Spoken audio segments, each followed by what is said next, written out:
Now, it's taken 20 years, 2 times in jail, and a brutal beating by the police for Anwar Ibrahim to be here. A prime minister in waiting, the chance to transform Malaysia into a democratic country. But it also comes at a time when democracy itself is being tested around the world. So it is a very difficult time for you to be bringing back democracy into the country. Dr. Sri Anwar Ibrahim, a pleasure to see you again. One election does not make a democracy. What will it take for Indonesia to have, for Malaysia rather, to have an entrenched democracy? Precisely, we acknowledge that fact. We have seen failures of democracy, fragile, because of the poor effort to build institutional, to ensure there is institutional reform. The victory is unprecedented. We have seen the rise of fascism in many parts of the world. But in Malaysia, the effort is a total Malaysian effort. Majority Muslims, Indians, Chinese, indigenous tribes just wanted change. And there is this hope.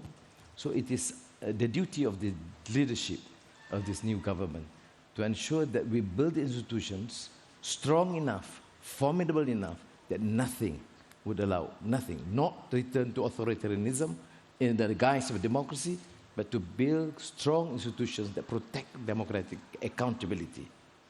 When I spoke to Mahathir Mohamad before the elections, he said there was a 50-50 chance. Were you surprised by the victory, and what did it mean to you? He was working with the electorate. I was in prison, so I was more optimistic. Probably I had little choice. But I was looking at the progression, the antecedents of history, the movement from 2008, election 2013, where we garnered 52% of the popular vote, but did not get in. And with Mahathir's return into politics, and of course it is a difficult, painful decision for me too, I'll be honest to remark that, but then we have a larger interest. We wanted democracy, we want institutional reform, we love our country. And if nothing's done, then I thought that Malaysia would go downwards. So I believe at that stage that Mahathir's contribution would be quite pivotal too. From the 52%, we just need the 3-4% extra, particularly to win over the majority Malays in the rural heartland. But it took an alliance with Dr. Mahathir, who put you in jail for a very long time, for you to realize that dream for the nation. I mean, what was the turning point? What made you do that? Haslinda, these are post-normal times. You have seen presidents supposed to protect trade, the free trade, opts for protectionism. We have countries with the communist legacy for free trade. So it is not odd to find Anwar then embracing Mahathir and working together. It is post-normal times, but it is for the great good of Malaysia and democratic transition in the world. All is forgiven? Truth be told? Yes, because I think there's a larger agenda. Okay, Anwar suffered, the family suffered, yes, but then the country suffered. Between Anwar and the country, I think the country takes precedence.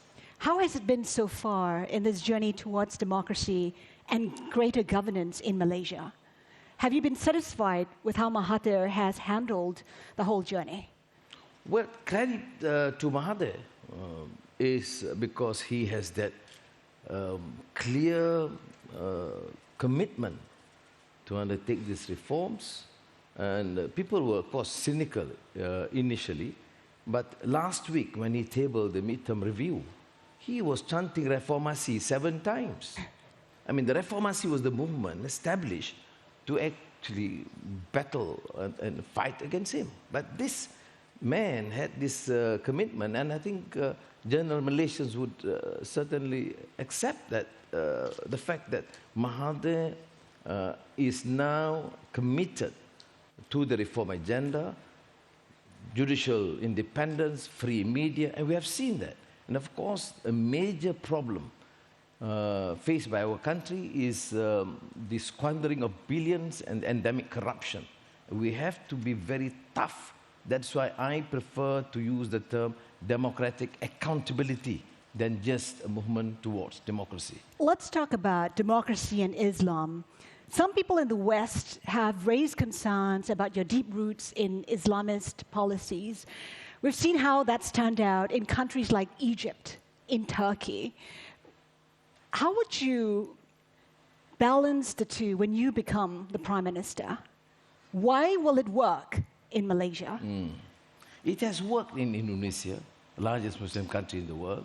It has worked in India, although Muslims are minority, but the second largest Muslim population in the world.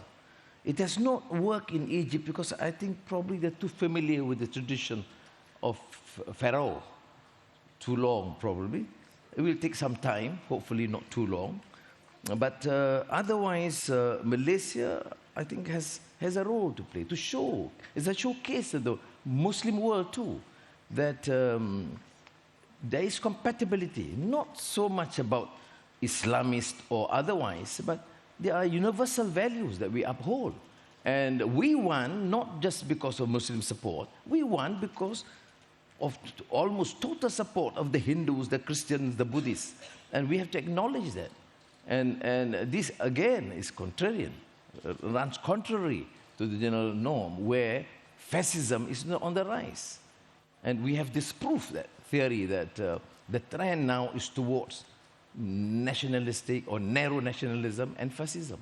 You talk about democracy on the one hand. On the other hand, you have a Bumiputra policy, a policy that favors people of the land, the ethnic Malays. Is there a contradiction in that? Well, let us be clear on the fundamentals. The country has to propel its economy. And to do that, it has to be attractive as a foreign direct, for foreign direct investments. Economic policies must be transparent. We acknowledge that. The new economic policy is now rather obsolete because it was envisaged at a particular time where the Malays, the majority in Malaysia, were generally deprived of economic opportunities. But things have changed. The understanding of Malaysians have changed. And I have called for the dismantling of the new economic policy since 2007 because I want the economy to be more vibrant. Malaysia must be competitive. We have the resources, the capacity to grow as a vibrant economy. But I'm very strong on the issue of affirmative action. So ultimately, the Malays or the poor, Chinese, Malays, majority of the Malays, Chinese in the urban squatters, or the Indians in the estates, will not lose because a country that opts purely for growth and prosperity, ignoring the plight of the poor and the marginalized, will not succeed. And democracy will not work if we do not show enough empathy and concern. So having said that, do you envision a day when the Bumiputra policy is no longer in place in Malaysia? Well, it is now shifting to a large extent because we talk about affirmative action based on needs than based on race. And it certainly would take time for the Malays to accept that because for the last 40 years, they've been indoctrinated with this clear policy to survive means a new economic policy in favor of your race. Now we say that to survive means the economy has to grow, investments has to come in, we have to make all necessary measures, changes in policies to attract the investments, but at the same time, we will not forget the poor and the marginalized. What can the people expect when you become Prime Minister? How will your leadership be different from that of Dr. Mahathir Mohamad? I smile more. But otherwise, the policies, I will continue with the policies, which is now embarked upon by Mahathir, which is actually the policy of the coalition parties, a reform agenda. And my task is to continue, accelerate. And there are new areas, digital revolution, services sector, which is, of course, in economic sense, a departure from the past policies. We talk about Mahathir 2.0. Mahathir is a new man. You spent 10.5 years in jail. Is this Anwar Ibrahim 2.0? How has time behind bars changed you as a man and as a leader? Why ask difficult questions? You see, 10.5 years is still a short walk to freedom compared to Mandela's long walk. And this was incidentally my rapport with him after I was released from prison in 2004. There's so many times I was in prison, I got to state the year, 2004, 2018, 1974. But I think naturally people mature, you age, although I'm not that old, but you age. and you read more, you understand more, you reflect more in prison. And you have seen so many other inmates, some guilty, some innocent. And you observe the treatment, Malays, Chinese, Indians, or foreigners. So naturally, my passion for justice is far stronger. My belief in democratic reform and democratic accountability is far stronger that I am not prepared to compromise any longer.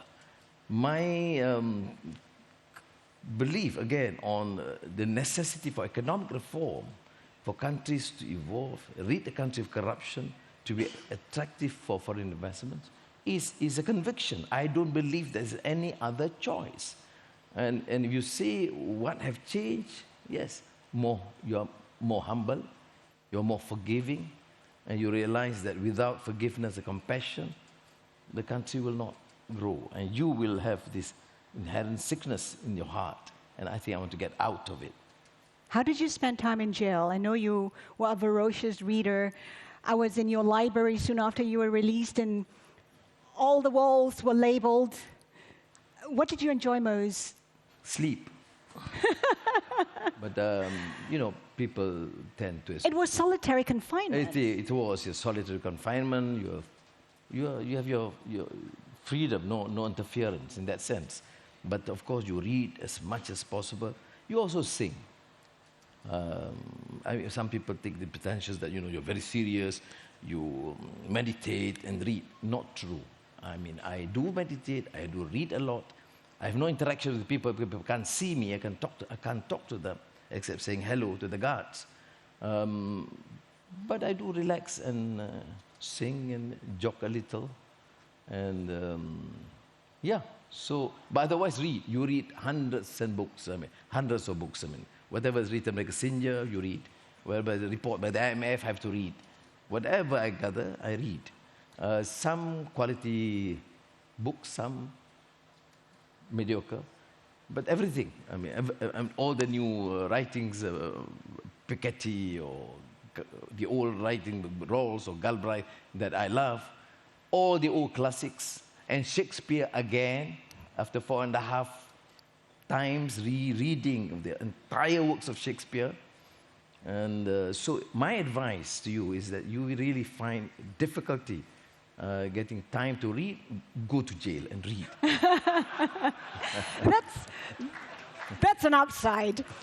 It's also inspired you to work on a book that focuses on slavery, poverty, inequality in Malaysia. Tell us more about that. Why is this important? Yeah, due to my passion about freedom and justice, I then did focus towards the end of my prison term on the issue of slavery, history of slavery, poverty, and now inequality.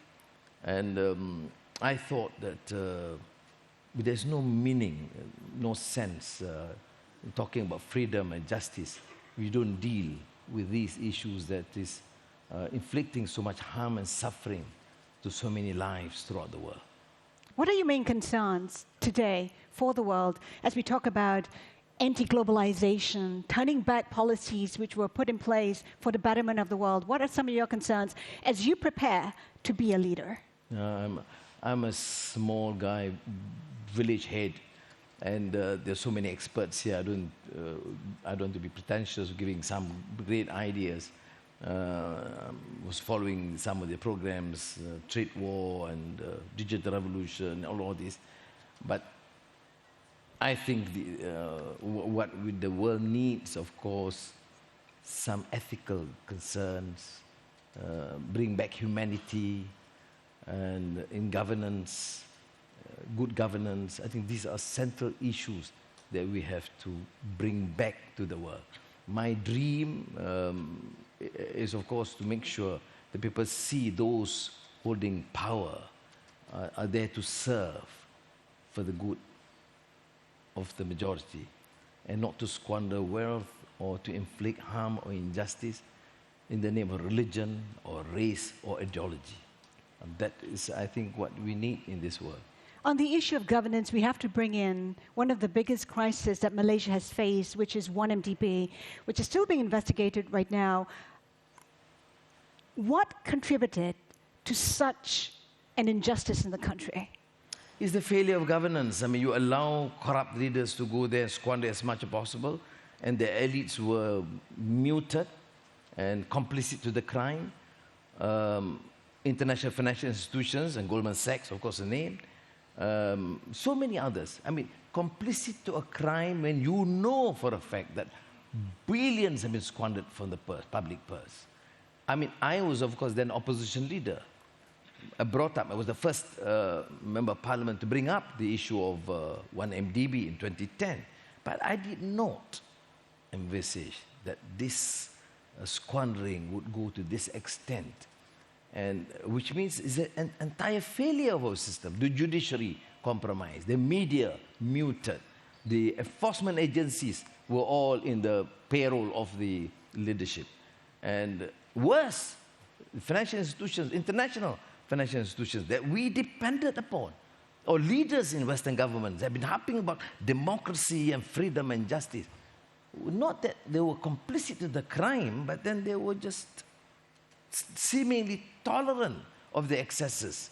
And I think a lesson that we have learned, first, bring back order to our house, bring back good governance, but also to give a strong message that this must end in the country, and also the way we do business with business entities, financial institutions throughout the world. Realistically, it will take time. In Malaysia's case, when do you see that happening? It's already experiencing difficulty in filling up important positions, whether it is in the courts or in the government. Temporarily, yes, because we have been in government for 6 months. But we have done remarkably well. We have appointed key personnel, credible people. There are too many good guys that have been denied their place in government, either in the judiciary or in the media, or in the enforcement agencies, or in the leadership. And we have seen the recent budget, more positive, for development, committed to making sure that there are adjustments and changes in the rules and policies. But the fundamental issue of the manner, the way to facilitate business, ease of doing business, inviting and making sure that Malaysia remain an attractive destination for foreign direct investments. I think we are moving very fast. And you can see the reports on index on corruption, index is in business. In 6 months, we have changed. We have seen this major transformation taking place. Dr. Sri Anwar Ibrahim, a lot of people in the audience wonder about your relationship with Dr. Mahathir Mohamad. How would you describe it? Currently. Candidly. You want a politically correct answer? No, we just want your perspective on it. No, I think, I used to be with him. I mean, very close. We had amazingly unprecedented, very close relations with him all the years in the 80s, the 90s.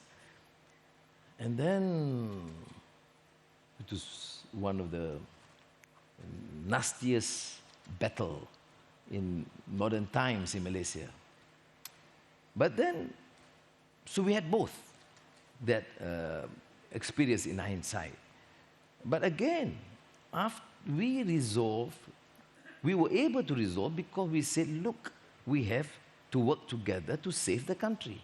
Now, if that is the motive, then I continue to have a very good engagement with him. I meet him regularly, at times weekly, long sessions, personal sessions and discussions. I made it very clear that he should be given the full latitude and space to do whatever he wants to do. I will just support. I'm just now a member of parliament. And that understanding seems to be going on well. And Aziza, my wife, is now a deputy prime minister, my boss. But so I think, contrary to some of the perceptions, because of the bitter battle that we had gone through for almost 2 decades, people were a bit cynical or suspicious of the fact that whether these guys are actually working together. But frankly, I must say that, to his credit too, we have been, back to old time. When we do chat with each other in private, we used to bring back the fond memories of the past. We try and erase the nasty part. And you trust him when he says that you will become prime minister in about 2 years? No reason not to trust him. This was a signed document. He signed.